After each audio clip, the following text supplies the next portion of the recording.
যুক্তরাষ্ট্র ও ইরানের মধ্যকার 14 দিনের যুদ্ধবিরতি কার্যকর করার ক্ষেত্রে পাকিস্তানের ভূমিকা বিশ্ব দরবারে দেশটির ভাবমূর্তি নাটকীয়ভাবে ঘুরে দিয়েছে।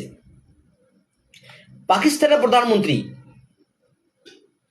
শেহবাজ শরীফ এই যুদ্ধবিরতি ঘোষণা করার পর পৃথিবীর মানুষ পাকিস্তান সম্বন্ধে যে নেতিবাচক ধারণা পোষণ করত তা থেকে বেরিয়ে এসে ইতিবাচক ধারণ পোষণ করা শুরু করেছে। বিশ্ব তত্ত্ব সংস্থা ইপসো একটি প্রতিবেদন প্রকাশ করেছেন। সেখানে তারা উল্লেখ করেছেন গত মাসেও পাকিস্তানের কূটনীতি নিয়ে বিশ্ববাসীর প্রায় 90% মানুষ নেতিবাচক ধারণ পোষণ করত।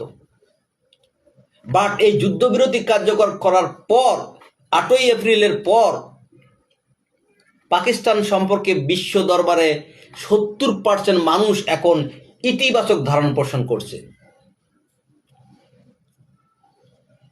যে দেশটিকে মানুষ ব্যর্থ রাষ্ট্র বলে, সেই ব্যর্থ রাষ্ট্র এমন একটি কাজ করে দেখালো পৃথিবীর অসংখ্য সফল রাষ্ট্ররাও তা করতে পারল না। স্যালুট পাকিস্তানকে, স্যালুট পাকিস্তানের সেনাপ্রধান জনাব আসিফ মুনিরকে, এবং স্যালুট জানাবো পাকিস্তানের প্রধানমন্ত্রী শেহবাজ শরীফকে। বন্ধুরা, ভিডিওটি শেয়ার করবেন, যারা ফলো করেননি ফলো করবেন।